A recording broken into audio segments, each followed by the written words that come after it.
Bonjour à tous, j'espère que vous allez bien. On se retrouve pour le brief du mercredi 22 mars 2023. Donc j'en profite aujourd'hui pour faire un petit brief pour parler bien sûr du FOMC de ce soir et de la, comment dirais-je, enfin de la future hausse des taux ou non, ou voire même baisse des taux. Donc enfin un petit peu la décision sur cette hausse des taux. Donc on va parler de tout ça bien évidemment. Et on va faire un petit point Bitcoin et un petit point XRP parce que j'en avais parlé sur Twitter.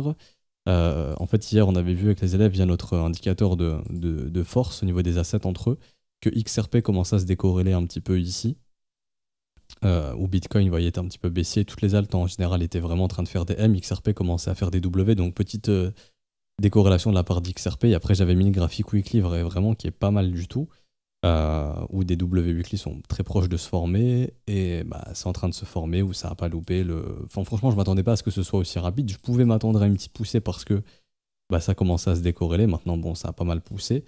Et on va parler de tout ça justement aujourd'hui, vu que ça pousse pas mal, et on va voir un petit peu où est-ce qu'on en est. Alors du coup, le BTC, bon, qui est toujours aussi ici en mensuel, enfin depuis le bottom de novembre, il n'y a pas de souci ici. Maintenant, en horaire, en daily, c'est toujours aussi, il n'y a pas de problème. En horaire aussi. Maintenant, on voit un marché qui commence à diverger un petit peu. Au niveau des indicateurs de momentum, on commence à voir des creux, sommets descendants, des M qui se forment. Donc ça veut pas dire bearish, ça veut juste dire consolidation, slash peut-être deep, ok. Deep, pourquoi? Parce que beaucoup de creux commencent à s'accumuler, ok. Beaucoup peut-être aussi d'acheteurs tardifs avec levier. Et donc, tout simplement, là, vous voyez, tous ces creux qui sont en train de s'accumuler peuvent demander à se faire nettoyer pour qu'on puisse capturer les stops, et on voit facilement des trous dans le volume profile ici, on voit facilement des trous dans le volume profile ici. La zone de rechargement du mouvement précédent se trouve du coup entre à peu près 24 008 et 25 600, ce qui serait une opportunité très intéressante pour quelqu'un qui veut rentrer en swing et être dans le train. Et également, on y voit une imbalance, donc vraiment une zone de prix qui nous appelle pour être retesté tôt ou tard parce qu'on a vraiment zéro retest. Je m'explique, mais bon là c'est en horaire. Mais pour faire simple, vous avez cette zone de prix là où on a un gros trou, il n'y a rien du tout. Donc ça se voit au niveau du volume profile, mais ici il n'y a eu aucun retest. On a breaké, on a des dernières mèches ici, dernières mèches ici. Cette zone entre 25 004 et 25 100, on n'y est pas revenu. Ça se trouve, on y reviendra dans 6 mois, dans 1 an, j'en sais rien. Mais en tout cas, si on a un dip qui se met en place là avec toutes ces créations de creux et cette création de trendline pour venir choper ces stop loss, ça serait très intéressant de retrouver justement tous les stops qui se déclenchent, donc des liquidations et des stops, qu'on puisse racheter ici, donc entre 25 000 et 25 600 à peu près. Ça, c'est au cas où il y a le dip baissier qui vient en place. Ok. Il y a beaucoup de gens qui shortent ce marché aussi, on le voit, hein. Les fundings sont pas très élevés, les fundings sont généralement même dans le négatif. Même au niveau des spreads, j'en ai déjà parlé, mais les spreads pour moi c'est excellent indicateur de sentiment. Les gens sont bearish et pessimistes. Les spreads sont sous zéro. Vraiment, les gens sont pessimistes, que ce soit sur Binance, OKX, Deribit, donc les exchanges qui proposent des contrats futurs, pas perpétuels, hein. Je parle vraiment de contrats futurs à échéance, avec les plus gros open interest ici. On est sur des valeurs négatives. Ça aussi, c'est signe que les gens sont pessimistes en fait, concernant l'évolution du prix du Bitcoin à une horizon de plusieurs semaines, plusieurs mois. J'en ai parlé, je crois, c'était hier ou lundi avec les élèves, mais ça me rappelle un peu la phase Covid, confinement en 2020. Donc je dis pas qu'on fera un bull market 2020-2021, mais en tout cas le sentiment il ressemble. Pourquoi? Parce que on a beaucoup de banques qui sont peut-être avec des problèmes de liquidité. Les gens se disent il y a Silicon Valley Bank qui a fait faillite, il y a le Crédit Suisse qui en était pas loin, il y a peut-être d'autres banques qui peuvent le faire, donc c'est bearish parce que des banques qui font faillite c'est bearish. Et c'est un peu le même raisonnement que je me rappelle en mars 2020 où tout le monde était bearish, disait mais non, pourquoi ça monte, il y a le Covid, il y a des confinements, les sociétés vont faire faillite, machin. Sauf que non, parce que t'as la Fed qui soutient et t'as les banques centrales de tous les pays du monde qui ont soutenu. Et c'est ce qui fait que t'as justement une augmentation de la global liquidity qui explose ici en fait. Donc ça c'était en 2020 par exemple, où on a injecté des milliards et des milliards dans l'économie et dans les marchés. Et on a prêté aussi énormément d'argent aux banques pour justement soutenir tout ça. Et c'est ce qui a permis de faire ces gros rallyes ici, que ce soit Bitcoin, le S&P 500, qu'on ait un dollar index baissier, etc., etc. Ici le S&P, vous voyez qu'il en a énormément profité. Et là, actuellement, quand on regarde la Global Net Liquidity, elle est en train de remonter. Pourquoi? Parce que tu as des banques qui sont peut-être en galère de liquidité, on a besoin de leur prêter de l'argent pour qu'elles puissent retrouver de la liquidité pour que tout le monde soit content. Je rentrerai pas énormément dans les détails, je l'ai fait avec les élèves tout à l'heure, ça a pris plus d'une demi-heure, donc il y a beaucoup d'explications, mais en gros, pour faire simple, si demain, beaucoup de clients veulent retirer de l'argent dans une banque et qu'ils n'ont plus de liquidity, Parce qu'en fait, quand vous déposez peut-être 10 000 euros dans une banque, il n'y a pas 10 000 euros en cash. Il y aura peut-être 2 000 euros en cash, il y aura peut-être 3 000 euros en actions, 1 000 euros en or, enfin j'en sais rien. Vous voyez, les banques gèrent un petit peu leur liquidité comme elles le veulent, peut-être en bonds, etc. Et du coup, bah, si vous voulez retirer, que beaucoup de gens comme vous veulent retirer, qu'ils n'ont pas la liquidité en cash, bah, il faut vendre des actifs pour récupérer ce cash-là. Et si tu vends des actifs, ça peut vite devenir compliqué derrière si ces actifs te servent en collatéral, justement. Donc c'est ce qui fait que bah, si tu as des banques qui sont un petit peu sur la sellette, on crée du pognon et on le prête aux banques. Donc c'est pas forcément un QE, c'est de l'argent qui va aux banques pour renflouer un petit peu leur liquidité, qui peut peut-être se retrouver sur les marchés plus tard, parce que de la création monétaire, ça reste bullish quand même à terme, hein, quoi qu'il en soit, pour les marchés, généralement, en tout cas pour les assets à risque. Et là, actuellement, vous voyez que la Global Net Liquidity, donc ça, c'est en gros la liquidity de tout. Là, j'ai la liquidity US qui augmente, hein, vu que la Fed ici, la balance sheet de la Fed a augmenté, parce qu'ils ont prêté un petit peu d'argent aux banques. Et ici, c'est la Global Net Liquidity. Donc c'est un peu pendant le confinement, ou pareil, depuis mars 2020, quand il y a eu les premiers confinements, les gens étaient très bearish, se disaient tout va faire faillite, etc. Sauf que non, tout a été soutenu par les banques centrales, donc c'est pour ça qu'on a eu des gros rallyes. Et j'ai l'impression qu'on rentre un petit peu dans le même scénario. Et du coup, tous les mecs qui shortent le Bitcoin actuellement sont en mode apocalypse. C'est-à-dire, en gros, je pense que tous les mecs qui shortent n'ont pas pour objectif de racheter leur short là-bas. Tous les mecs qui shortent jouent le scénario apocalypse, c'est un bear market, ça doit aller sous 20 000, voire sous 17 000. Et du coup, si on short ici, c'est pour acheter tout ça plus bas. Donc c'est ce qui fait au final en fait qu'on peut accumuler des tonnes de shorters tout simplement. Même si tu as des mecs qui shortent le top actuel, si c'est le top et qu'on a un dip, je les vois clairement pas racheter leur short ici. Je les vois être très sereins parce qu'ils ont un biais très bearish, ça je le vois au niveau des sentiments, au niveau des funding, enfin au niveau des spreads, pardon, au niveau des funding, les gens sont très pessimistes. Donc je vois pas quelqu'un de pessimiste se convaincre et se satisfaire d'un dip à 25 000 ou 26 000. Je vois ces gens-là essayer de racheter leur short pas avant peut-être les 20-21 000. Des prix qui ne seront pas proposés si on reste haussier. Donc en fait, c'est ce qui fait qu'on peut accumuler des tonnes de shorters. Et aussi, qui dit accumuler des tonnes de shorters? Parce que si tu crées un dip, tu nettoies des longues. Il y a quelques longues qui sont arrivées tardivement au niveau des tops. Ça te permet de proposer beaucoup de volume à des gros qui veulent peut-être recharger à des prix intéressants, peut-être dans ces zones de prix comme je les ai citées juste avant. Et derrière, bien sûr, beaucoup de gens qui se jettent dans les mouvements baissiers. Parce que déjà, le prix monte, les gens sont bearish, donc j'imagine même pas avec un prix qui baisse, les gens vont se jeter dans le short probablement. Ce qui fait que derrière, ça te crée des tonnes de liquidation et ça peut alimenter un rallye. Sachant qu'en plus de ça, quand tu prends les exchanges au niveau des liquidités dans l'order book directement, j'en ai déjà parlé, mais au-dessus de 30 000 sur la majorité des exchanges, il n'y a plus rien. Il faut se dire qu'actuellement, les order books sont très liquides jusqu'à peu près aux 30 000 $. Après, au-dessus, il n'y a plus rien. Donc imaginez, si on crée un dip, t'as plein de mecs qui se jettent dans le dip, qui le short comme des fous, qui crée des prix de liquidation plus hauts. Si les prix de liquidation sont ici, je vous assure que ça peut être vraiment un gros short squeeze. Pourquoi? Parce qu'il n'y a pas beaucoup de vendeurs. Et pourquoi certains ne comprennent pas, disent putain, mais s'il y a plein de gens qui shortent, c'est qu'il y a plein de gens qui vendent, c'est que c'est baissier. Mais non. Si le prix derrière regagne les valeurs qui ont été shortées, bah t'as plein de mecs qui ont shorté à découvert qui sont underwater. Et quand vous shortez, vous faites une promesse de rachat.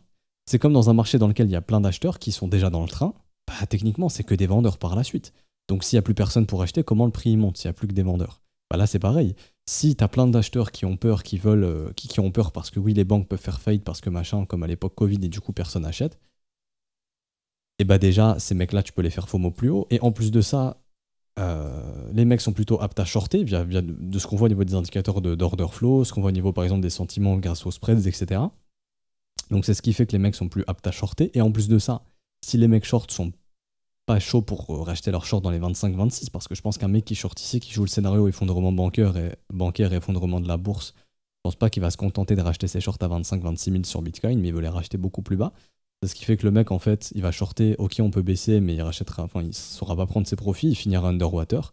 Et c'est ce qui fait que derrière, si tu as des tonnes de liquidation dans ces zones de prix, bah, vu qu'il y a personne qui vend dans ces zones de prix actuellement, bah, ça fait des tonnes de shorts qui sont rachetés, là où il y a très peu de vendeurs, donc ça peut très vite faire monter les prix. Donc est-ce qu'on n'est pas justement en train de bloquer un maximum de shorters sous les 30 000 pour accumuler un maximum de liquidation dans ces zones de prix, sachant qu'il n'y a quasiment personne pour vendre?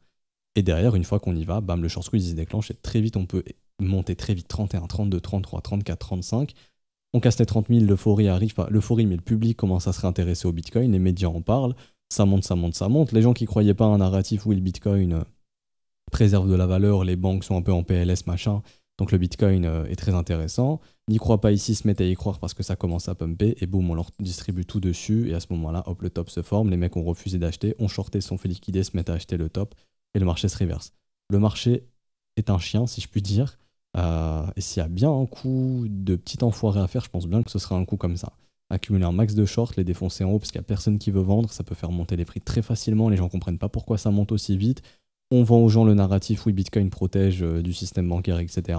Et au final, les gros qui sont venus acheter ce rallye, hein, parce que vu les volumes, c'est pas n'importe qui a racheté ici, ils s'amusent à distribuer tout ça plus haut, peut-être dans les 40-50 000 dollars à terme, dans peut-être les 2-3 prochains mois, peut-être d'ici mai-juin. C'est un peu ce que j'ai en tête actuellement, jusqu'à invalidation, c'est-à-dire un marché qui me confirme qu'il est baissier, c'est-à-dire un marché qui se met à ressembler à ça, hein, tout simplement. Pour l'instant, c'est pas le cas, ok? Donc c'est un peu l'idée que j'ai en tête. D'ailleurs, parlons un petit peu des taux, pour clore un petit peu le sujet Bitcoin et les taux, parce que j'ai pas grand-chose d'autre à dire sur BTC, sincèrement. Alors, au niveau des taux, donc résultat ce soir. Alors, au niveau des scénarios, donc premier scénario, hausse des taux, 25 points, ce qui est le plus probable. Actuellement, c'est ce qui est pricé par le marché, 25 points de hausse. Deuxième scénario, potentiellement 50 points, mais j'y crois zéro. Je pense pas qu'on sera sur du 50 points, ça n'a aucun sens, sachant qu'on a fait 25 points précédemment et qu'en plus, il y aurait peut-être des problèmes du côté du système bancaire. Deuxième scénario, il y a des petits problèmes du côté du système bancaire, mais sans plus, voilà, bon, faut soutenir un petit peu. 0 points. C'est-à-dire qu'on monte carrément pas les taux.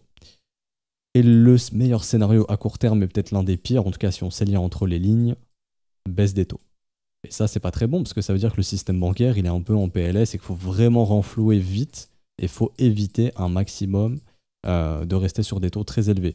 Sauf que dans un monde où actuellement le chômage n'augmente pas, ça j'en avais parlé aussi, je crois, il y a 1 ou 2 semaines, où justement, enfin je crois que, attendez, on va retrouver ça.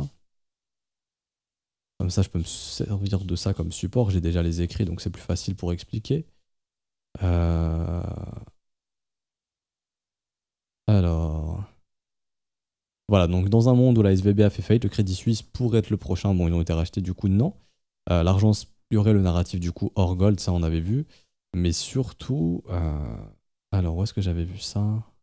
Enfin, où est-ce que j'avais tweeté ça? Euh...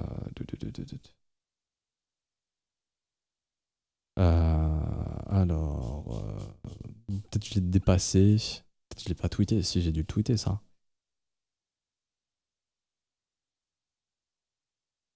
Alors,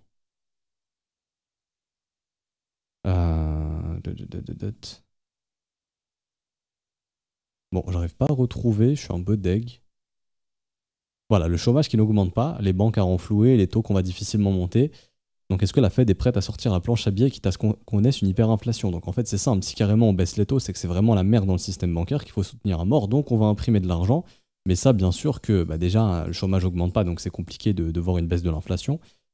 Si derrière tu baisses les taux, ça va être encore plus compliqué de voir une baisse de l'inflation, et surtout derrière si tu imprimes du pognon pour soutenir les banques qui sont en PLS. Donc ça c'est vraiment, si vraiment on baisse les taux, ok bullish court terme, parce que c'est bien, on va créer des milliards, on va injecter des milliards aux banques pour les soutenir, et du coup le marché va prendre ça d'une façon bullish, mais après, les répercussions derrière, bien évidemment, les répercussions derrière, ce serait une hausse, de l'inflation vraiment catastrophique, des gens qui ont une épargne encore plus faible, sachant qu'elle est très faible actuellement, ça j'en avais déjà parlé, et derrière, donc une fois que, ok, on a renfloué les banques, tout va mieux, tu as une inflation très élevée, donc on aurait une Fed qui devrait probablement remonter les taux, en s'assurant qu'elle ait fait le taf pour que les banques soient liquides et de leur dire, bon, les gars, on a pumpé les marchés, on a remonté tous les indices, les actions, machin, distribué ça bien haut, récupéré beaucoup de cash, ok, et derrière, refaites pas les cons à acheter n'importe quoi et à réduire et à avoir du risque partout.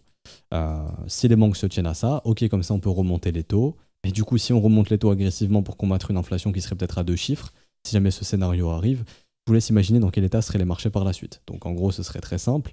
Ce serait l'exit pump. Littéralement, on va pas parler autrement. Ce serait un exit pump. Donc voilà, on fait pumper les indices. On a fait pumper les indices, les actions, les banques vont retrouver du collatéral, etc. Peut-être dans des zones de rechargement de short ou peut-être même plus haut. Distribuer ça tout haut, bien haut. Et puis comme ça, hop, vous redistribuez, vous avez beaucoup de cash, il n'y a pas de risque que les clients puissent pas récupérer leurs fonds, vous avez vraiment une liquidité importante, en plus des milliards qu'on vous a prêtés. Et derrière, comme ça, les marchés baissent, ils ont du cash, ils peuvent remonter les taux et il n'y a plus trop de soucis. Et donc derrière, on déclenche une récession probablement et on price une année 2024 dégueulasse. Donc ça serait le scénario où, court terme, bullish parce qu'on baisse les taux, mais c'est un aveu que la Fed est un petit peu en PLS enfin que la Fed sait que les banques sont en PLS et qu'il faut soutenir ce système-là et que du coup en 2024 ça pourrait déclencher des catastrophes plus importantes. Ça serait bearish pour le dollar bien évidemment, ce serait peut-être bullish pour l'or et le bitcoin et les cryptos qui sont assez à risque, à part l'or qui est risk-off, et du coup bullish pour les indices et les actions, probablement. Si on n'a pas de hausse de taux, c'est un aveu mais à moitié, dans le sens où on peut plus se permettre de monter parce que c'est un peu la merde mais pas trop pour non plus baisser les taux. Et le scénario des 0,25 points, c'est qu'au final, on continue de combattre l'inflation et les banques sont pas tant dans la merde que ça, ce qui serait au final un bon message pour à peu près tout le monde, de se dire que faudrait peut-être que j'exite ma thune des banques si on baisse les taux et qu'elles sont vraiment en PLS et que c'est vraiment la merde. Sachant qu'en France, je crois que Crédit Agricole est la troisième banque au monde à être la plus leveragée. C'est un peu catastrophique, hein. Donc c'est pas ouf, pas ouf. Mais donc voilà, on verra bien. Donc du coup, je ferai un point demain quand on aura un petit peu la décision. Actuellement, je refais un topo rapide sur le dollar, etc. On en avait parlé, mais le dollar, c'était donc cassure de creux, donc de grandes chances de trouver le sommet en zone de rechargement de short. On y est venu. Maintenant, on casse le creux, on confirme, on a bien un changement de structure sur le dollar. Le dollar, pour moi, n'est plus haussier ici. On se donne rendez-vous, je pense, au minimum vers les 101,9 points. Ça, c'est l'objectif. Si on est toujours baissier, on fait un nouveau plus bas. Au niveau du code, des informations qu'on a eues, la Smart Money n'est pas du tout en train de racheter ce rallye.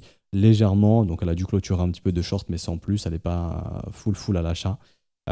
Donc difficile d'imaginer pour l'instant un bottom, à part si ça se voit sur le graphique prochainement. Du coup, on pourrait s'attendre à une continuation baissière et un dollar index qui continuerait de retracer plus. Du coup, un peu plus de jus peut-être pour les prochains mois pour les assets à risque, dont les crypto-monnaies. Le gold qui a fait une pattern de retournement. Et juste ici, donc petit triangle sur notre indicateur qui indique une résistance. On est venu où au niveau du premier arrêt? Soit c'est simple, on s'arrête ici, c'était un dip très petit et on continue, soit si on casse à peu près les 1930, on se donne rendez-vous entre 1880 et 1860, 1850 pardon, avec vraiment une superbe opportunité, zone de rechargement, wake of check du W vers les 1865 pour quelqu'un qui veut être dans le train de l'or. Mais bon, si ça tient ici, on se donne rendez-vous pour une continuation AB égale CD probablement, et peut-être le mouvement qui ira chercher un nouvel ATH sur l'or dans les 2100 points, voire plus. Ok. Et du coup, le S&P, très bien, cassure de sommet, création de creux, changement de la dynamique du prix ici en horaire, très bien. Ce qu'il faut maintenant en daily, c'est venir breaker ici les 4081 points, et derrière réussir à former des creux ascendants pour inverser la dynamique du prix et qu'on puisse découvrir des sommets. Si l'objectif de la Fed, etc., c'est de pumper les marchés pour que les banques puissent justement sortir sur des sommets et retrouver de la liquidité en plus de la liquidité qu'on leur prête, faudra pas lutter contre ça et c'est ce genre de mouvement qui se mettra en place. Malgré que oui, une récession est à venir, la courbe des taux est dégueulasse, malgré qu'il y a des sociétés qui peuvent faire faillite, malgré que les gens ont très peu d'épargne, malgré que les gens ne peuvent plus emprunter, ce serait juste un exit pump, ok, en mode vendez tout ça, récupérez de la liquidité, remboursez-nous et derrière on pourra reprendre une hausse des taux plus sereine et le système bancaire sera pas trop en PLS. Pour moi c'est la seule solution qu'ils ont honnêtement pour éviter la catastrophe sincèrement. Donc voilà, vous avez un petit peu mon avis des choses, on verra bien ce qui se passe cet après-midi. Et du coup pour finir le XRP, j'allais oublier donc XRP, sur notre petit screener de corrélation altcoin, Bitcoin, donc Bitcoin depuis le top du 21 février, la 7 qui avait le mieux recover et qui est la 7 qui a le mieux recover en dehors d'XRP, plus fort que ETH, BNB, etc. etc. D'ailleurs, petite info, mais il y a Cardano qui commence aussi à grappiller des places, donc lui il est en train de devenir un petit peu plus fort que les autres depuis hier, ok, donc il sera à surveiller, je pense, Cardano. Maintenant, c'est vrai que XRP, ici j'avais vu sur Twitter, donc je l'avais partagé. Via notre indicateur, je l'avais partagé sur Twitter, qui commence à se décorréler un petit peu, à gratter des places, donc un peu comme Cardano maintenant. Donc est-ce que Cardano c'est le prochain à péter comme ça? Bon, on verra ça.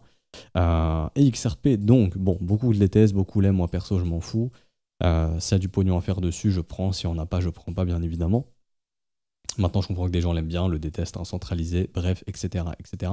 Dans un contexte de CBDC où justement les banques centrales peuvent essayer de créer leur propre crypto entre guillemets, ça pourrait donner un narratif au XRP parce que le Ripple est un protocole qui est déjà utilisé dans le système bancaire. Par exemple, personnellement, j'utilise une fintech qui utilise le protocole Ripple, pour vous dire. Donc c'est réellement utilisé, c'est une fintech anglaise, au UK, United Kingdom, donc c'est utilisé. Après, je dis pas que c'est parce que ma fintech utilise Ripple que c'est le futur machin, non, je dis juste que ça commence à être utilisé, c'est très récemment, depuis septembre, je crois. Non, même pas, pardon, depuis décembre, je crois que depuis décembre, ils l'utilisent. Et du coup, en fait, c'est ce qui fait que ça se démocratise et que dans un environnement où les CBDC arrivent, c'est vrai que ça pourrait peut-être déclencher un narratif sur Ripple. Enfin, XRP en l'occurrence. Du coup, à surveiller. Graphiquement, que nous dit le graphique? Le graphique nous dit qu'il s'améliore. Premier W, tenue de support. Deuxième W qui est en train de se confirmer ici. C'est très bien. Donc, on est en train vraiment de marquer pour l'instant un gros bottom sur le niveau des 29 centimes de dollars. Et ça nous appelle à avoir un retracement. Un retracement qui, du coup, très simplement, un premier arrêt, c'est déjà un bon retracement. Sinon, si on n'est pas dans un retracement exceptionnel, on prend le précédent sommet qui est ici. Ok. On prend du coup un fib à partir de ce sommet. Ok. Et donc là, on localise la zone de rechargement de short. Et donc, si on a un rallye, mais qui n'est pas forcément fou, qui sort pas du lot, quoi, faudrait se dire qu'on aura un objectif de top entre à peu près 68 et 78 centimes pour cette année. Et puis après, si post-halving, XRP arrive vraiment à redéclencher quelque chose et que le marché repart sur un cycle haussier, donc le marché en général, hein, le marché des cryptos, donc là, pardon, avril 2024, donc ce serait après, généralement la cyclicité des alts, c'est après l'halving du Bitcoin, on pourrait peut-être, pourquoi pas, repartir sur des rallyes plus importants. On a beaucoup qui perdent patience, etc. Je le comprends entièrement, parce que c'est vrai que c'est très long, mais ça se voit que vous n'avez pas connu 2016, il a fallu attendre très longtemps pour qu'XRP performe. D'ailleurs, j'avais posté un screen à l'époque, et XRP, moi perso, j'ai connu en 2016. J'avais connu, ça coûtait même pas encore un centime, pour vous dire, j'avais un screen. J'avais aussi mis sur Twitter, c'est ouf de revoir ça, mais ça montre aussi par exemple que le top 10 n'est plus du tout le top 10 actuel. Donc c'était sur l'application TapTrader pour ceux qui connaissent. Où est-ce que j'ai mis ça? Voilà, c'est ici. Donc voilà, XRP en gros il était à 0,006 $, hein, c'est pour vous dire, ça date. Bitcoin était à 840 balles. Et dans le top, il y avait RDR qui a disparu, Burst ça n'existe même plus, BTM ça n'existe plus. DGB c'était Digital Byte, je crois. Il en existe encore, mais l'intéresse plus. Dodge, bon bah à cette époque il coûtait rien du tout, tu mettais 1 euro sur Dodge, tu faisais peut-être 100 000 euros à cette époque. LSK aussi qui a disparu, enfin qui n'intéresse plus du tout. ETC qui est toujours là, NXT qui a disparu. Donc vous voyez quand même au fil des années ça disparaît. Après XRP qui est toujours dans le top, c'est intéressant malgré qu'il soit détesté ou aimé. Il y a les XRP lovers si on les appelle et les XRP haters. Moi perso je m'en fous, je suis ni lover ni haters. S'il y a du pognon à faire sur l'asset, je prends. Si on n'a pas, je prends pas. Mais du coup, voilà, on était à 754 Satoshi, donc en équivalent en dollars, quand tu calcules avec le Bitcoin, ça faisait 6 dixièmes d'un centime. Ou 6 centièmes de centime, je sais pas. 6 dixièmes de centime, ouais, 6 dixièmes de centime, donc c'était très faible. Mais ça, c'était en 2016, donc il a fallu attendre très longtemps. Et encore, moi je l'avais connu en 2016, pour vous dire XRP, mais le truc, il est plat depuis 2013. Et encore là, je crois que j'ai même pas tout l'historique. Pour avoir tout l'historique, il faut aller sur Poloniex. XRP BTC, Poloniex. Fois BTC USD. Et je crois, peut-être qu'il faut avoir plus d'historique, pourquoi pas. Voilà, on a liste. Ah non, on avait plus d'historique sur Bitstamp, mais pour vous dire que le truc il est resté plat quand même, hein, pendant une durée de. Précédemment, avant de faire ce rallye ici, il est resté plat pendant à peu près 1351 jours. XRP là il est plat depuis à peu près 1100 jours. Donc c'est pour vous dire que même si vous devez attendre encore peut-être je sais pas 6 mois, vous serez dans les clous de ceux qui ont attendu avant. Et graphiquement ça ressemble aussi à ce qu'on a actuellement. C'est-à-dire il y avait déjà eu un premier cycle haussier. Donc en gros ça on peut comparer, c'était en 2017. Ensuite il y a eu un rebond, donc on peut comparer ça à 2021 par exemple. Donc en gros 2013 ici on explose. 2014 le second sommet, mais c'est un peu comme en 2021 actuellement, où je vous montre, mais grosso modo, là ce serait ce move, ensuite là ce deuxième move, donc là la grosse conso pour ensuite tout casser par la suite, si jamais XRP arrive à faire ça, et que du coup on soit ici actuellement en train de former des W, ça c'est magnifique, un graphique qui ressemble à ça. Je vous cache pas que des W dans des W dans des W, quand ça breakout, c'est très puissant. Et puis du coup, après le début du rallye, justement en 2017, avec un énorme top par la suite. Est-ce qu'il sera capable de nous faire ça? C'est-à-dire qu'en gros, nous on a connu ça, maintenant on fait des structures machin, tac, tac, tac, tac, tac, tac, tac. Post-halving, on y va, ok, on pump, on consolide et on fait un finish, comme ça avait été fait ici, mais du coup plus haut sur un nouvel ATH.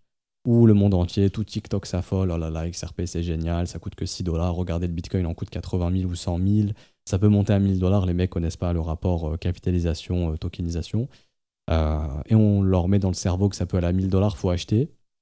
À l'époque, à la télé, il y a CNBC, Fast Money qui avait fait ici un tuto comment acheter du XRP, hein. Donc t'as des mecs quand même qui peuvent payer les médias pour faire des tutos, donc t'as des mecs qui ont du XRP quand même, qui ont du pognon pour forcer les gens à acheter. Donc je pense qu'on peut repayer des gens. On a vu Mac Tyson qui avait chill Solana à 250 $. D'autres gens aussi qui ont chill Solana Ethereum au top. Donc c'est pas un problème de payer des gens pour mettre en avant un truc pour dumper sur leur communauté, ou pour que ça puisse en parler dans le monde entier, qu'on puisse avoir la liquidité pour exit. Mais si les mecs accumulent vraiment depuis, je sais pas, 2017 et qu'en 2025 il y a un rallye, faut se dire que ce rallye peut être quand même assez fort. Après, je sais pas jusqu'où ça peut aller, bien évidemment, mais on pourrait avoir des rallyes quand même assez puissants sur ce genre d'asset, surtout s'il y a un narratif qui l'appuie, genre oui, de plus en plus de banques utilisent le token Ripple. Ça pourrait être un narratif, surtout s'ils gagnent leur procès, etc., etc. Mais je suis pas en train de vous dire qu'XRP finira à 10 $. Hein. Je dis juste que le graphique, s'il se remet à dessiner quelque chose de sympa et qu'au cours de 2024-2025, on pète les 2 $, il faudra s'attendre très probablement à ce genre de mouvement par la suite. Ça, c'est ce que nous dit l'analyse technique. Après, bon, si on appuie fondamental, etc., oui, ça peut suivre. Après, je suis d'accord, hein, c'est la monnaie des banquiers, si on veut, etc. Ils ont du pognon, et quand même, le truc, pour un truc qui sert à rien, est quand même capitalisé à 23 milliards. Donc j'ai envie de dire, il est quand même 6ème. Après, je suis pas en train de le défendre, dire XRP. Moi, honnêtement, je m'en fous, hein. Sincèrement, j'en ai rien à foutre. Demain, XRP qui soit à 10 $ ou à 30 centimes, ça change rien à ma vie. C'est juste ici technique, ok, purement technique. Je suis ni un XRP lover, hater, franchement, j'en ai rien à foutre. Je le répète, j'ai aucun avantage à vous chill tel ou tel token et je le ferai jamais, j'en ai rien à foutre. C'est juste ce que j'ai sous les yeux et là, c'est ce que je vois actuellement. Ok, je suis totalement transparent avec vous. Maintenant, c'est vrai que graphiquement, bon, cette petite structure, si elle se forme, c'est plutôt sympa. Et encore là, je vous parle de cette année, je vous parle même pas de rallye, what the fuck. Hein.